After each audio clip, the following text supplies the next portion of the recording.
Thanks so much for joining us for another edition of our open mic program on KFFB 106.1 FM. We do have Congressman Tim Griffin with us right now. And Congressman, thanks so much for taking time and talking with us. Thank you for having me. I appreciate it. Well, we need to talk about a couple of things. You're urging House Republican leaders to establish a select committee about the terrorist attack.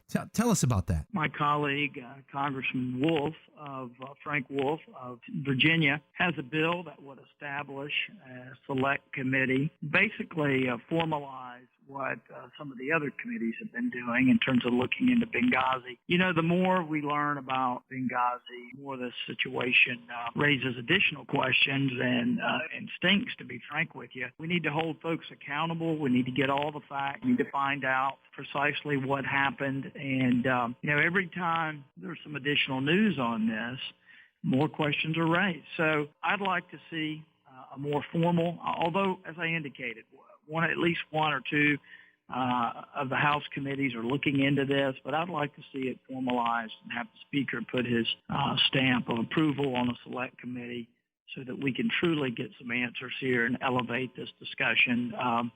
We had Americans die, and we need to find out what happened.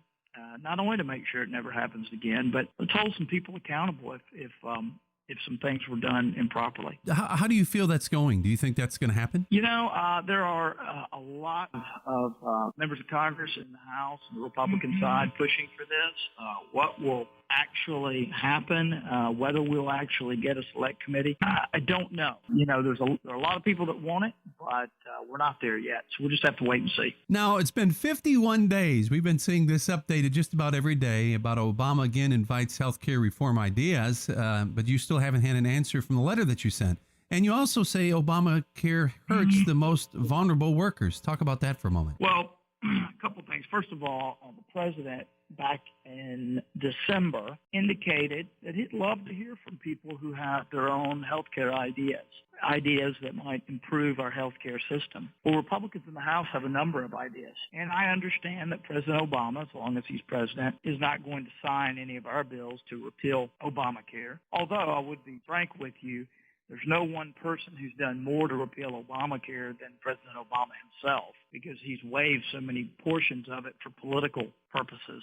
But that aside, there are some ideas about health care that do not involve the repeal of Obamacare, which I certainly favor and have voted for numerous times. But there are some ideas that we can discuss with the president. So I joined with 33 Republicans back in December, wrote a letter to the president, said, hey, you want to talk about ideas? We got ideas. Let's expand the use of health savings accounts. Let's have competition across state lines for insurance companies, et cetera.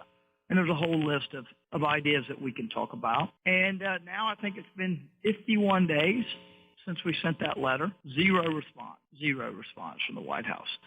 And, it was funny. During the State of the Union, the president basically reiterated the same language, that, hey, I want to hear from people. Well, apparently he just wants to hear from people he agrees with. So we're going to find out if we can get his attention. We're doing a press release every day, just counting up the days. And until my term is over or until he has a discussion, we're going to keep doing that every day to remind people that the president's words don't always match his actions, and this is another example. Also, you've got the momentum grows for the Rubio-Griffin Obamacare taxpayer bailout prevention legislation. Let's talk about that as well. Well, there's something in the Obamacare law, Affordable Care Act, they call it a risk corridor. Risk corridors are legitimate ways of sort of equalizing within a functioning market. They're used in the Medicare Part D law, and there's a proper place for them. But unfortunately, the president has indicated by some statements that have come out of HHS. President's people, I think, see this provision as a way to bail out insurers if the market that they have created under Obamacare, or what they call a market, if the industry were to fail. I think they would look to this risk corridor provision, as it's called, not just to balance out, sort of help bring some stability so that some insurance companies that make more pay in and the ones that are losing take some.